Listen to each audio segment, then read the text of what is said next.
April 27, 1944, 2:03 a.m. 12 miles west of Portlandville, England, Lieutenant James Murdoch couldn't hide the confusion in his voice as he shouted into the radio aboard LST 507. Through the darkness of Lime Bay, green tracers, German green tracers, were racing toward his ship. Contact!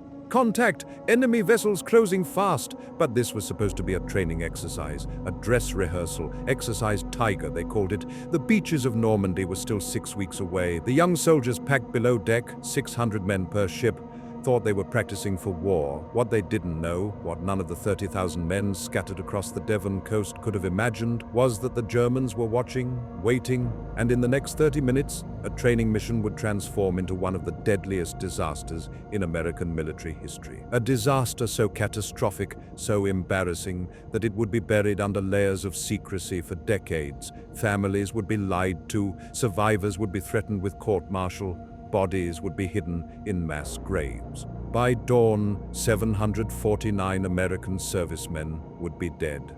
More than would die taking Utah Beach on D-Day itself. This is the story of how a cascade of failures, miscommunication, and fatal overconfidence turned the English Channel into a killing ground, and how the laughter of German E-boat commanders echoed across the water as American ships burned. In December 1943, the British government does something unprecedented. They evacuate an entire coastal region, 3,000 civilians, 750 homes, 25 square miles of South Devon countryside, 6 weeks' notice. That's all they get. Families who had lived in these villages for generations pack their belongings and leave. No explanations, no timeline for return.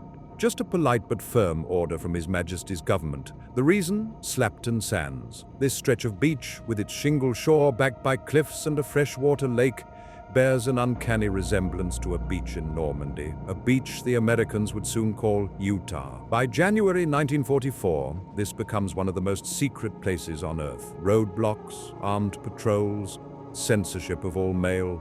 Anyone caught discussing what they see faces prosecution under the Official Secrets Act. Private First Class John Perry, 19 years old, from Iowa, arrives at Slapton in March. He'll later recall, "I thought I was in a movie. Everything looked like it was from 300 years ago. Beautiful stone cottages, green fields, hedgerows everywhere. It was the most peaceful place I'd ever seen." What Perry doesn't know is that this peaceful place is about to become a graveyard. General Dwight D. Eisenhower has a problem. The largest amphibious invasion in history, Operation Overlord, is scheduled for early June. Over 150,000 men will assault the beaches of Normandy on D-Day alone. Follow-up waves will bring the total to over 1 million men, and most of them have never seen combat, never fired a shot in anger, never felt the concussion of naval artillery or the panic of wading through surf under fire. Eisenhower is adamant. We need realism, maximum realism. I want these boys to know what they're facing. So the planners design Exercise Tiger, a full-scale dress rehearsal for Force U, the 30,000 men who will assault Utah Beach. Everything will be simulated. The long channel crossing, the naval bombardment, the landing under fire, even the casualties will be real. Eisenhower approves the use of live ammunition. Naval ships will shell the beach with real high-explosive rounds while troops land. Artillery will fire over their heads. Machine gunners will use live tracers. Blood them, Eisenhower says. Let them hear what war sounds like. Colonel Edwin Wolfe, a senior training officer assigned as an observer, has misgivings. Live fire over troops making an amphibious landing. The margin for error is razor thin, but orders are orders. April 27, 1944, 6:30 a.m. HMS Hawkins begins her bombardment of Slapton Sands right on schedule. Her 7.5-inch guns roar, sending shells screaming over the water toward the beach. The concussion is tremendous. Spray geysers erupt along the shoreline. Below deck on the landing craft, young American soldiers grip their rifles tighter. This is it. This is what war sounds like.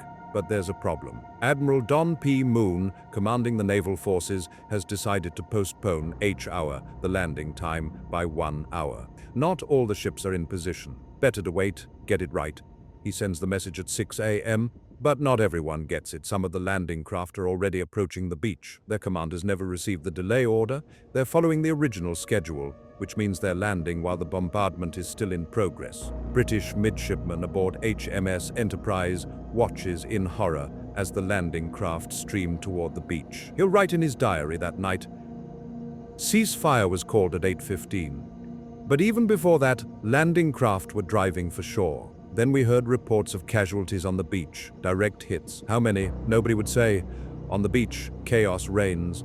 Shells are still falling when the first troops hit the sand. Some land in craters still smoking. Others are caught in the lethal rain of shrapnel and high explosive. Lieutenant Colonel Edwin Wolfe is standing on the beach as an observer. What he sees will haunt him for the rest of his life. There was overhead fire from the defending forces. American troops playing the role of Germans, but it wasn't going over the heads of the advancing troops. It was hitting them. They were dropping like 9 pins. I saw bodies everywhere, maybe 150 men lying on that beach. Wolfe tries to intervene, tries to tell someone to stop firing. But he has no command authority. He's just an observer. He finds his commanding officer afterward, reports what he saw. The response is immediate and chilling. You have seen nothing, you will say nothing. Later that day, a young British farmer named Walter Parsons is driving his truck along the coast road when he sees something strange. American soldiers with bulldozers digging an enormous pit in a field, lined up beside the pit, 50, maybe 60 wooden coffins. Armed guards with carbines stand every 10 paces around the perimeter. Parsons will recall decades later. They waved us on, didn't want us stopping, but I knew what I was seeing. They were burying bodies, a lot of bodies, and they were doing it in secret. The official count from April 27th, 0 casualties due to friendly fire. The unofficial count pieced together from witness statements and later investigations, at least 50 dead, maybe more than 150. But Exercise Tiger isn't over, it's just beginning. In Berlin, November 1943, Adolf Hitler signs Directive Number 51. The content is stark. The Western Front is now the decisive theater. An Allied invasion is coming, probably in spring 1944. The Kriegsmarine, the German Navy, must be ready to strike with everything it has. Grand Admiral Karl Dönitz, commander of the German Navy, receives the directive and understands its implications. The Luftwaffe is crippled. The U-boat fleet is being massacred by Allied destroyers and aircraft. All that remains are surface raiders. And the fastest, most lethal surface vessels Germany possesses, the Schnellboote. The British call them E-boats. Dönitz issues his own directive to all E-boat commanders. Take risks without consideration for the survival of the ship itself. Translation: this is a suicide mission. But if you can hurt them badly enough, it might be worth it. Based at Cherbourg, France, the 5th and 9th Schnellboot flotillas have been operating in the English Channel since February 1944. 9 boats total, each one is 115 feet long, powered by 3 Daimler-Benz diesel engines producing 6,000 horsepower combined. Top speed, 43 knots, nearly 50 miles per hour on the water. They're armed with 2 20mm automatic cannons and 2 torpedo tubes. Each torpedo carries a 600-pound warhead, enough to break a destroyer in half. But what makes them truly dangerous is their ability to operate in darkness. They're night predators. Fast, quiet when running on one engine, nearly impossible to detect until they're already inside your perimeter. Lieutenant Commander Bernd Klug commands the 5th Flotilla. A veteran of dozens of raids, he knows the English Channel like his own home waters. On April 26th, German reconnaissance aircraft spot massive concentrations of Allied shipping around Portsmouth and Plymouth. Over 200 vessels, LSTs, landing ship, tank, by the dozen. Destroyers, transports, supply ships. The report reaches Berlin within hours. The assessment is immediate. This is either the invasion or a major rehearsal for it. Dönitz sends one word to Cherbourg. Attack. April 27th, 1944. 9:30 a.m. Commander Bernard Scahill, U.S. Navy, stands on the bridge of LST 515 as his convoy begins forming up off Plymouth. 5 ships departing with him now. 3 more will join them off Brixham in a few hours. 8 LSTs total.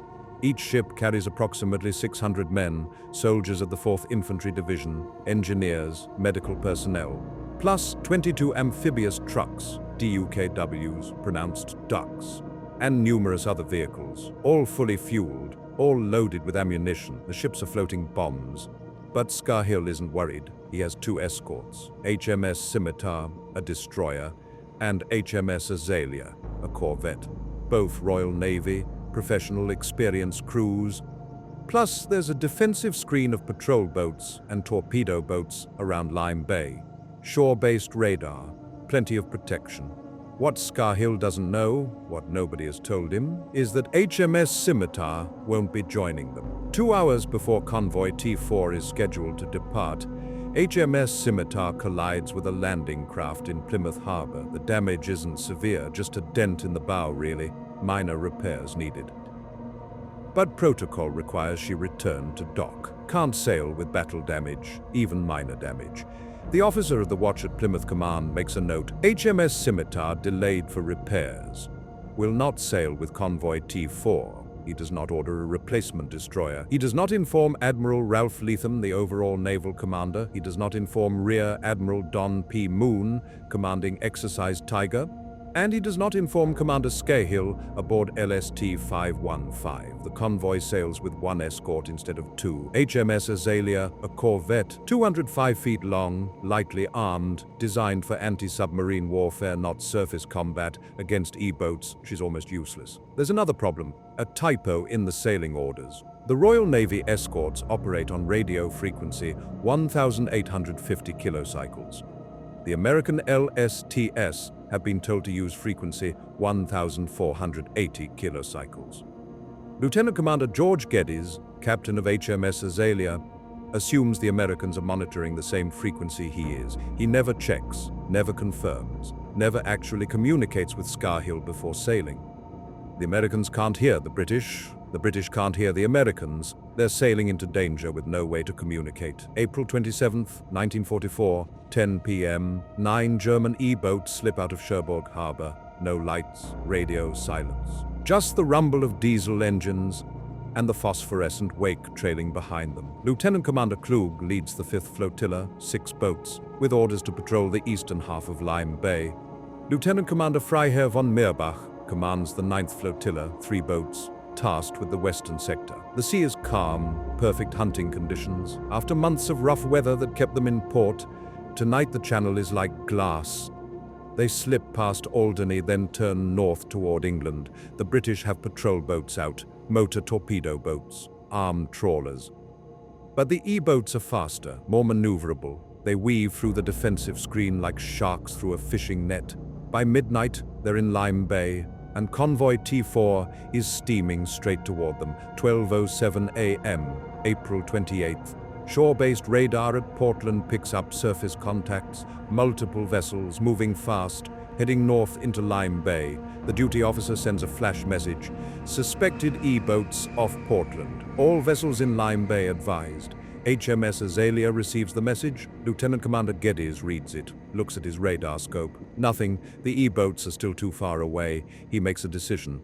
Maintain course. The convoy is on schedule. The LSTs surely heard the same warning he did. They'll be on alert, except they didn't hear the warning. They're on the wrong frequency. Behind HMS Azalea, 8 LSTs lumber through the darkness in a neat line, 5 miles long, bow to stern. Speed, 3.5 knots. Barely faster than walking pace. They're following the predetermined route exactly. A route designed to simulate the length of the channel crossing to Normandy. A route that requires them to sail in a straight line for hours. A route that takes them directly into the path of the hunting E-boats. At Plymouth Command, someone finally realizes what's happened. HMS Scimitar never sailed. The convoy has only one escort, and now E-boats are in the area. A frantic message goes out. HMS Saladin proceed immediately to reinforce convoy T4. But HMS Saladin is over 30 miles away, patrolling off Slapton Sands. At 3.5 knots, it will take hours to reach the convoy. The message is sent at 1:45 a.m. By then, it's already too late, 1:30 a.m. At the rear of convoy T4, LST 507 suddenly erupts with gunfire. The 40mm anti-aircraft crews have spotted something. Shapes in the darkness, moving fast on the starboard side. Green tracers, German tracers, streak toward the ship. The Americans fire back. Wild bursts into the darkness. Nobody can see what they're shooting at. In the middle of the convoy, LST-58's crew hears the firing astern, calls general quarters, men scramble to battle stations, but then the firing stops. Silence. Nothing on the radar. Confusion spreads through the convoy. Was that real or part of the exercise? Some ships stand down from general quarters. False alarm. Probably just a British patrol boat on the wrong side of the convoy. Commander Scahill, aboard LST-515 at the head of the convoy, is asleep. He worked a double shift and turned in at midnight. Nobody wakes him. Probably nothing important. For 20 minutes, the convoy continues its straight-line course through the darkness. 8 ships, 4,800 men, moving at 3.5 knots. Perfect targets. 2:03 a.m., LST-499, in the middle of the convoy, suddenly swings hard to port. Her lookouts have spotted a torpedo wake racing toward them from the east. The ship turns. The torpedo misses by yards, passing harmlessly down the starboard side. Behind them, LST-507 isn't so lucky. The torpedo hits amidships. The explosion is cataclysmic. Fuel tanks rupture. Gasoline from the fully loaded DUKWS ignites. Ammunition begins cooking off. Within seconds, LST-507 is a floating inferno. Seaman Eugene Ekstrom below deck when the torpedo hits. The explosion threw me across the compartment. The lights went out. Water was pouring in, but worse than the water was the fire. I could see flames through the hatch, hear men screaming. The heat was incredible. On deck, it's chaos. The vehicles are burning, 22 DUKWs, each with a full tank of gas, ammunition trucks, supply vehicles, all exploding in a chain reaction. Men are jumping overboard into water covered with burning oil. Others are trapped below. The watertight doors are sealed. Navy protocol: preserve the ship's integrity. Seaman Ernest Cooper tries to open the door to the tank deck. When I opened it, flame roared out like a blast furnace. Men were screaming for help in there, hundreds of them, but I couldn't get to them. The heat was too intense. I had to close the door, seal them in. There was nothing else I could do. He pauses, even 60 years later, struggling with the memory. They couldn't get out. I couldn't get in. So I did what regulations required. I closed the hatch and dogged it down tight. 2:17 a.m., 14 minutes after the first torpedo, LST-531 in the middle of the convoy suddenly lights up. 2 torpedoes, simultaneous hits, port and starboard. The ship breaks apart, not sinks, breaks apart. The structural integrity fails instantly. The bow section separates from the stern. LST-58, directly behind her, can only watch in horror as the ship ahead literally comes apart. The 531 sinks in less than 6 minutes. Of the 600 men aboard, fewer than 100 will survive. Most never make it off the ship. Those who do jump into water that's 42 degrees Fahrenheit, cold enough to kill in minutes. But there's another problem: the life vests. The soldiers of the 4th Infantry Division have been issued inflatable life vests, CO2 cartridge activated, simple to use, just pull the lanyard. But nobody taught them how to wear them correctly. The vests are designed to be worn high on the chest, under the armpits. This keeps your head above water when inflated, but the soldiers are wearing them around their waists. It seems more comfortable that way, more natural. When they hit the water and pull the lanyard, the vests inflate around their waists and flip them upside down, weighted with packs, rifles, ammunition, steel helmets. The soldiers can't right themselves. They drown face down in their own life vests. Survivors will later describe watching dozens of men floating upside down, legs kicking helplessly above the surface, unable to flip over, drowning in sight of their comrades who can't reach them in time. 2:28 a.m. LST-289 has broken formation. Her captain decided survival beats following orders. He's zigzagging at flank speed, trying to get to shallow water where the E-boats can't follow. They spot an E-boat to port, open fire with their 40mm guns. Miss! The E-boat fires back and launches a torpedo. LST-289's helmsman throws the wheel hard over. Almost makes it. Almost. The torpedo hits the stern. The explosion destroys the aft compartments, kills most of the crew on the bridge, mangles the rudder and propeller, but LST-289 stays afloat. Barely. She's crippled, taking water, but she's still floating. Her captain, bleeding from shrapnel wounds, keeps her engines running, limps toward Dartmouth at 3 knots. At the head of the convoy, Commander Scahill has finally been woken up. He stumbles to the bridge of LST 515, trying to make sense of the chaos. Behind them, ships are burning. The radio is screaming with fragmentary reports. Torpedoes, E-boats, ships sinking. Scarhill orders his helmsman to turn around. They're going back for survivors. As they turn, they spot a ship to starboard, moving fast, zigzagging. LST 511 trying to escape. But in the darkness and confusion, LST 515's crew doesn't recognize her. They see an unknown vessel moving erratically, could be an E-boat. They open fire, machine guns raking the bridge of LST 511. 18 sailors are wounded before someone realizes the mistake and ceases fire. By 2:35 a.m., it's over. The E-boats have withdrawn. Mission accomplished. But for the men in the water, the nightmare is just beginning. Hundreds of soldiers and sailors are floating in the darkness. The water temperature is 42 degrees Fahrenheit. Medical science says you have maybe 30 minutes before hypothermia kills you. Many don't have that long, the burning oil on the surface, the incorrect life vests, the weight of their equipment, the darkness and confusion. Men are drowning within sight of each other, screaming for help that won't come.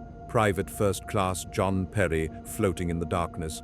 I could hear them screaming, calling for their mothers, for God, for help. It was the most terrible sound I've ever heard, and there was nothing I could do. I was just trying to stay alive myself. Perry survives because he manages to find a floating piece of debris, clings to it for over 3 hours before a rescue ship finally arrives. Many aren't so lucky. Seaman Ernest Cooper in the water for nearly 4 hours. The cold was the worst. It gets into your bones, your muscles stop working, you can't think straight. Men were just giving up, letting go, sinking. I wanted to give up, but I was too young to die, so I kept saying that over and over. Too young to die, too young to die. Captain John Doyle, commanding LST 515, makes a decision that will save over 100 lives but could have ended his career. He's been ordered to proceed to Slapton Sands, maintain the exercise schedule, protect the ship. Instead, he turns around, goes back into waters that might still have E-boats, begins picking up survivors. His crew works through the night, pulling men from the water, some alive, some dead, some in between. By dawn, HMS Azalea and HMS Saladin have joined the rescue effort. Joined eventually by HMS Onslow, but it's too late for most. April 28, 1944, dawn. The sun rises over Lime Bay to reveal the full scope of the disaster. LST 507 sunk, 201 soldiers and sailors dead. LST 531 sunk, 424 soldiers and sailors dead. LST 289 crippled but afloat, 124 dead and wounded. Total casualties, 749 dead, over 300 wounded. For comparison, the actual D-Day landing on Utah Beach will cost 197 American lives. Exercise Tiger killed nearly 4 times as many men. But there's another problem, a bigger problem than the death toll. 10 of the dead men had Bigot security clearance. Bigot was the highest classification level in the Allied military. Bigot officers had access to the complete invasion plans for D-Day. They knew the beaches, the timing, the forces involved, everything. And now 10 of them are floating dead in the English Channel. Or maybe not all dead. Maybe some are captured. General Omar Bradley on the telephone to General Eisenhower. Sir, we have to assume the Germans have captured some of them alive, which means they might have the invasion plans. We might have to cancel D-Day, the nightmare scenario. German intelligence interrogating American officers who know everything. For 48 hours, the Allies consider calling off the invasion. Months of planning, millions of tons of supplies, 1 million men waiting in England, all of it potentially compromised. Recovery teams scour the beaches, divers search the wrecks. Every body must be found, every Bigot officer accounted for. It takes 3 days. But finally, all 10 bodies are recovered. None were captured. The Germans don't know what they almost had. D-Day is back on, but now the cover-up begins in earnest. Major General Lawton Collins, commanding 7th Corps, issues General Order 18. No personnel will discuss Exercise Tiger or its results with anyone not directly involved. Violation of this order will result in court-martial. At the field hospital where the wounded are treated, military police establish a cordon. No one enters, no one leaves for 3 days. Navy Corpsman John Mello, treating wounded at the hospital. They told us if we talked about it, we'd be court-martialed. A colonel came through and said this was a fuck-up of epic proportions, and anybody who breathed a word about it would spend the rest of the war in prison. Maybe the rest of their lives. The survivors are isolated, interrogated, told to write brief notes to their families saying they're fine, nothing more. Lieutenant Robert Johnson, survivor of LST 507, they handed us a little notebook and said, write your parents, tell them you're okay. Don't say anything else. We weren't allowed to tell them where we were, what happened, nothing, just I'm alive. But the biggest problem is the bodies. 749 dead men. All of them have families. All of them expect telegrams, letters from commanding officers, explanations of how their sons and husbands died. What do you tell them? The decision is made at the highest levels. Don't tell them anything. The families receive telegrams, missing in action, not killed, missing. This allows the military to avoid explaining what happened, where it happened, why it happened. For many families, this is worse than death. Missing means hope. Missing means maybe he's alive somewhere. Maybe he'll come home.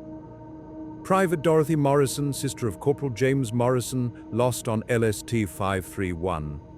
Mother never gave up hope. Never. For years, she thought he might walk up the lane one day. Come home, she'd look out the window and say, maybe today he'll come back.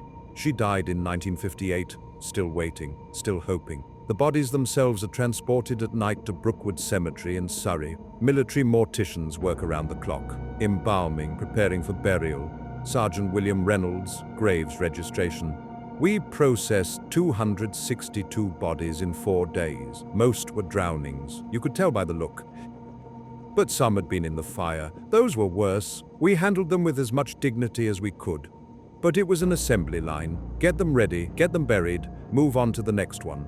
Full military honors, but in a cemetery far from where they died, and with no explanation to the families of how they came to be there. General Eisenhower's official report on Exercise Tiger, written for the historical record, there was an unfortunate loss of life in the sinking of 2 LSTs. In other respects, however, the exercises were successful and valuable lessons were learned. Unfortunate loss of life? 2 sentences, that's all. 749 dead men, the worst naval disaster in the European theater, reduced to 2 sentences. Rear Admiral Don P. Moon, who commanded the naval forces during Exercise Tiger, is haunted by the disaster. In his private notes discovered after his death, I made a poor decision in delaying H-hour on April 27th. That confusion may have contributed to casualties on the beach and the convoy. We should never have allowed it to sail with inadequate escort. The failures were systemic, but command responsibility rests with me. 3 months later, Moon is commanding naval forces during Operation Dragoon, the invasion of southern France. On August 5, 1944, aboard USS Bayfield off the coast of France, Admiral Moon puts a pistol to his head and pulls the trigger. The official cause of death? Combat stress. Those who knew him believe it was guilt over Exercise Tiger. For months, the secret holds. Through D-Day, through the liberation of France, through the push into Germany, the survivors stay silent. Some because they've been threatened, some because they don't want to undermine the war effort, some because the memory is too painful to discuss. In August 1944, 4 months after the disaster, the news finally breaks, but it's buried on page 16 of most newspapers. A brief mention of training casualties, nothing more. By then, Americans are reading about the breakout from Normandy, the liberation of Paris, real combat casualties that make training accidents seem insignificant. The full story won't emerge for over 40 years. In the decades since Exercise Tiger, military historians have analyzed what went wrong. The list is extensive. Communication failures. HMS Scimitar's collision not reported to Admiral Moon or Commander Scahill.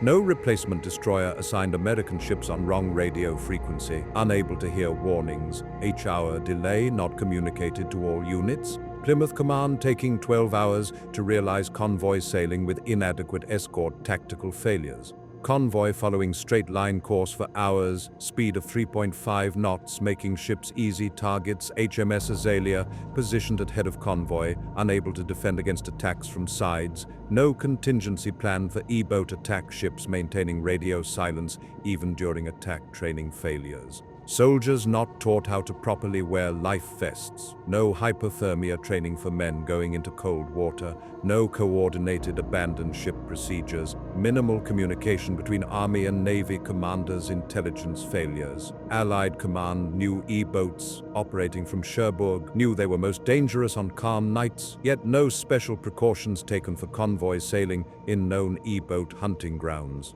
Colonel Edwin Wolfe, the observer who witnessed the friendly fire casualties on April 27th, wrote in his unpublished memoirs, "I was mad because good men died for reasons that could have been prevented.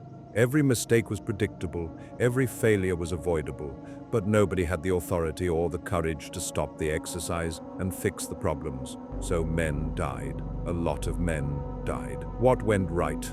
But there were lessons learned, lessons that would save thousands of lives on D-Day. After Exercise Tiger, the Allies implemented immediate changes. Radio communications, all ships now standardized on common frequencies. British and American vessels could communicate seamlessly. Life vest training. Every soldier received mandatory training on proper life vest wear. Demonstrations, practice, inspections before boarding ships, escort protocols. No convoy sailed without minimum 2 escorts. Backup plans if primary escorts unavailable.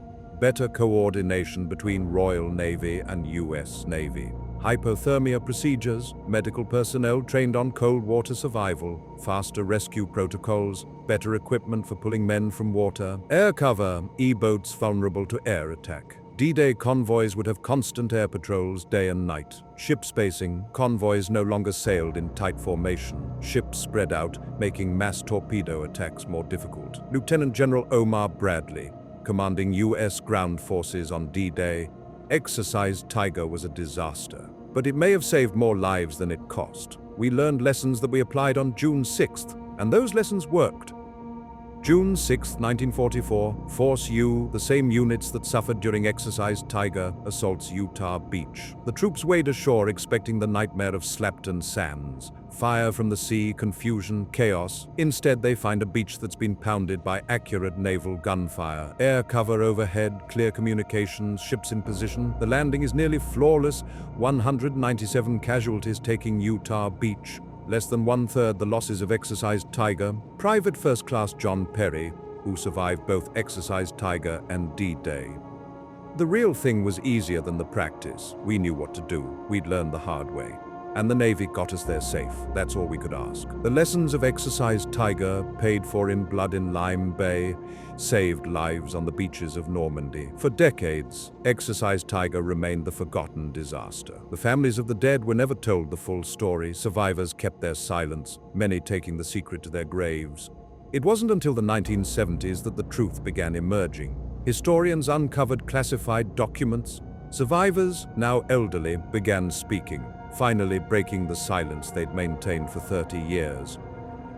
In 1984, on the 40th anniversary of Exercise Tiger, a memorial was erected at Slapton Sands. A Sherman tank, recovered from the seabed where it had sunk during the exercise, was placed on the beach as a monument. The dedication ceremony was attended by survivors, now in their 60s and 70s, many meeting for the first time since the war. Seaman Ernest Cooper, standing on Slapton Sands for the first time in 40 years. "I never thought I'd come back here, thought I'd left this behind.